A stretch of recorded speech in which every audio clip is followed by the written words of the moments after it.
This week, Congress examines the impact of user fees on small business.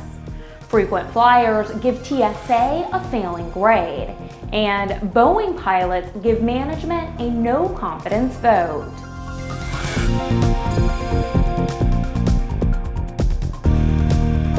I'm Ashley Hale. Welcome to the Friday bi-weekly edition of Airborne here on Aero-TV. The House Committee on Small Business conducted a hearing titled User Fees in the Aviation Industry, Turbulence Ahead on Wednesday. The purpose of this hearing was to discuss the financial and regulatory impact of additional user fees on the aviation industry. The President has proposed a fee of $100 per flight on operators. The hearing examined potential effect of a user fee proposal on private sector job creation. Among the testifying witnesses was Martha King, who along with husband John founded the King Schools.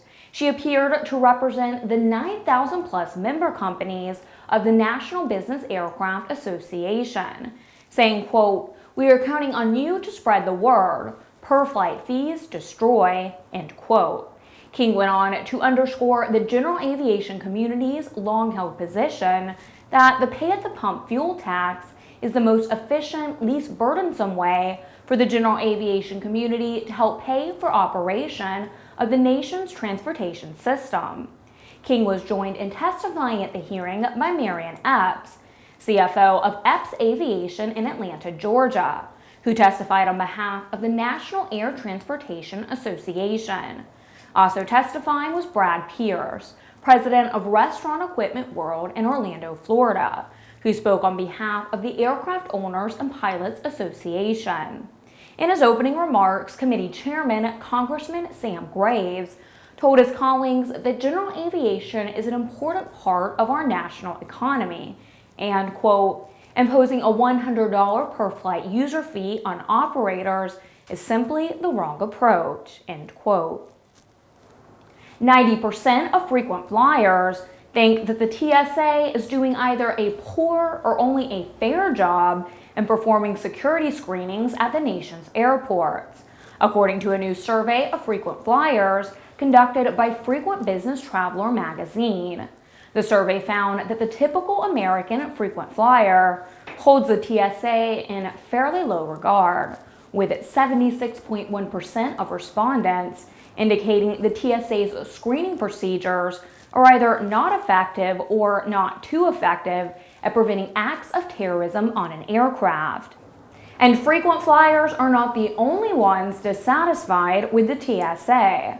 Congressman Mike Rogers, and chairman of the Subcommittee on Transportation Security, has released a majority staff report entitled Rebuilding TSA into a Smarter, Leaner Organization. During the 112th Congress, the subcommittee launched a thorough examination of TSA's operations, rules, and regulations, and their impact on job-creating transportation industry stakeholders, as well as the traveling public. The report provides key recommendations to TSA for rebuilding a smarter, leaner organization, including to advance risk-based security by prioritizing the harmonization of aviation security standards worldwide, strengthen privacy protections by enlisting the private sector to modernize and, to the extent possible, automate passenger screenings, limit spending by reducing the size of the TSA workforce, conducting cost-benefit analysis for all major expenses, create jobs by contracting with the private sector to perform screenings, cut red tape by streamlining existing security regulations and reforming the prohibited items list to better reflect evolving threats. You're watching Airborne. In a moment, Boeing's pilots unanimously approve a no-confidence vote. Redbird Skyport is a multifaceted aviation laboratory charged with developing innovative solutions to the issues facing the industry. It started out as a vision for a laboratory where we could objectively measure the systems and the processes that we were developing.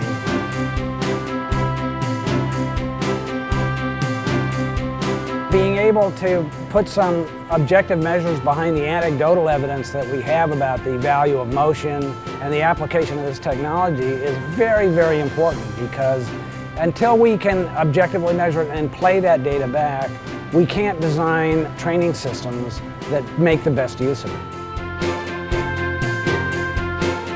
For more information about Redbird flight simulations, as well as Redbird's new Skyport, visit www.redbirdflightsimulations.com or www.redbirdskyport.com. Welcome back. If you'd like to suggest a story for Airborne, Aero-TV, our website, or a podcast, drop us an email at news-by@aero-news.net. Members of the Airplane Manufacturing Pilots Association have unanimously voted no confidence in their management at the Boeing company's training and flight services. AMPA includes the pilots who deliver Boeing airplanes to customers, including the 787, and train their pilots. At issue, according to a union news release, is a management decision to abandon a 50-year-old practice of only using qualified Boeing pilots. And now they're planning to use minimally qualified temporary pilots to make those deliveries. AMPA pilots said the temporary contract pilots receive none of the additional training and flight time that Boeing pilots receive. Boeing Training and Flight Services hired the temporary pilots through Cambridge Communications Limited, a foreign supplier of contract pilots based on the Isle of Man. While Boeing pilots receive ongoing training and are required to meet stringent flying time requirements in the air and in simulators for each aircraft, Cambridge pilots are not. Embraer Executive Jets Assembly Facility in Melbourne, Florida, has added production of the Phenom 300 light aircraft to the two-shift assembly operation. The addition of the Phenom 300 to the assembly line comes as Embraer is developing the Embraer Engineering and Technology Center, USA, at its growing aeronautical complex in Melbourne. Scheduled for completion in 2013, the Engineering Center will add another 200 jobs over the next 5 years. The first U.S.-assembled Phenom 300 is scheduled for delivery in March of 2013. Aspen Avionics has rolled out the new EFD-1000H Pilot Primary Flight Display for helicopters.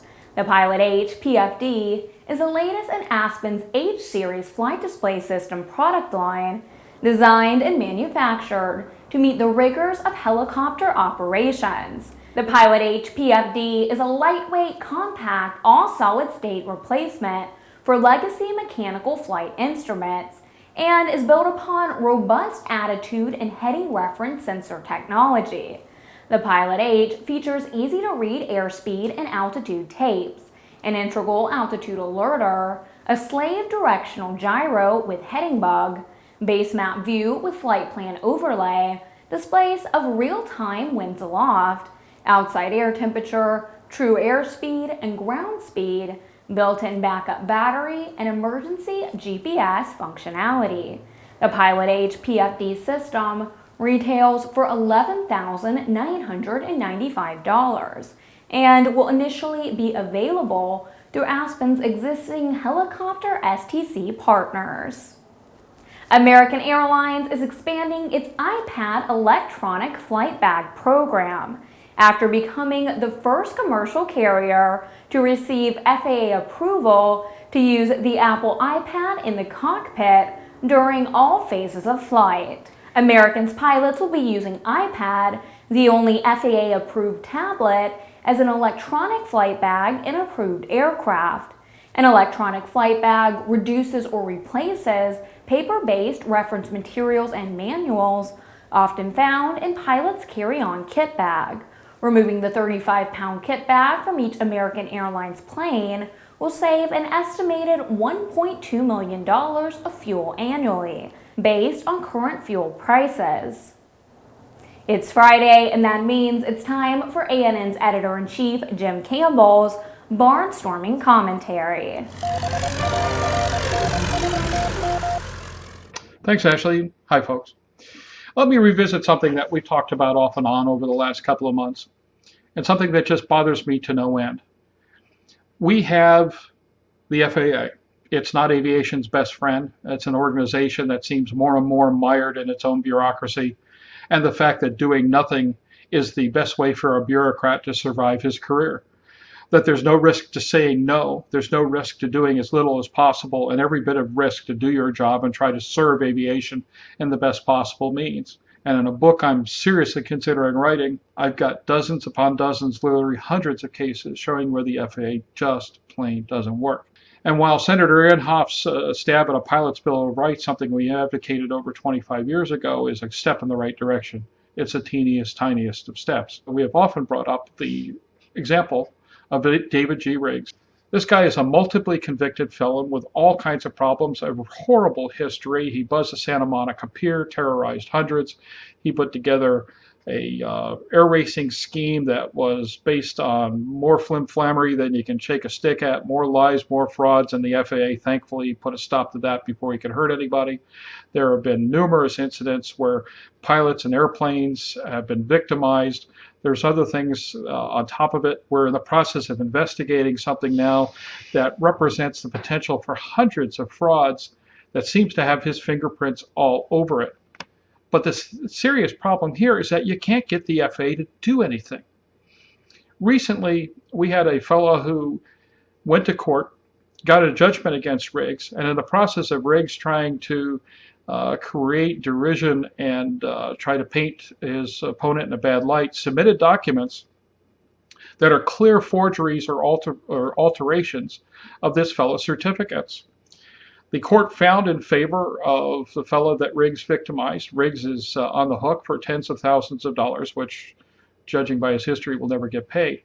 But the FAA won't do anything about these fraudulent certificates that he presented to the court. They won't do a lot about anything. I've talked to the Van Nuys FSDO a number of times, and they really can't be bothered. There are YouTube videos of this guy doing dangerous and illegal things time and time and time again, and he keeps doing them. What's it take? Dear FAA, if you folks are here to represent aviation, are here to help aviation safety, and are here to enforce the FARs, do your job. David G. Riggs and others like him represent clear and present dangers to the aviation community, to the people he flies with and over. There are at least 2 deaths, potentially 4, that he may have had some involvement in, and certainly has some relation to, and nobody seems to be willing to do a darn thing about it. It is time that the FAA get off its dead ass and do something to protect us all against the people who have no respect for aviation, and certainly no respect for the people they victimize. For the Aero-News Network, Aero-TV, and Airborne, I'm Jim Campbell. Finally, today on Airborne, an international panel of judges has selected the design project Flybolt G 208 by Bruno Giardino to receive the prestigious Bronze A Design Award in the Aerospace and Aircraft Design category.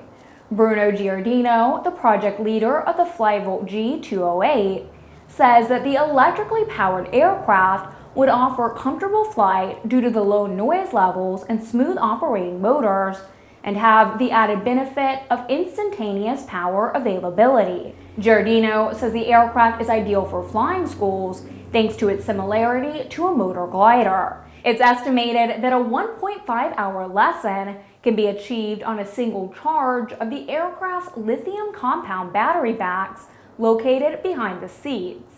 The mission of the A Award in competition is to provide a fair, ethical, and competitive platform for companies, designers, and innovators from all design fields with different experience levels, diverse disciplines, and market focus, while providing them a global audience to showcase their success and talents. Well, that's our program for Friday, September 14th. And remember, Airborne is now seen twice weekly on Tuesdays and Fridays. Quick, concise, and convenient, you're always up to date when you're airborne with Aero-TV. I'm Ashley Hale, thanks for watching, and we'll see you again next Tuesday with another edition of Airborne.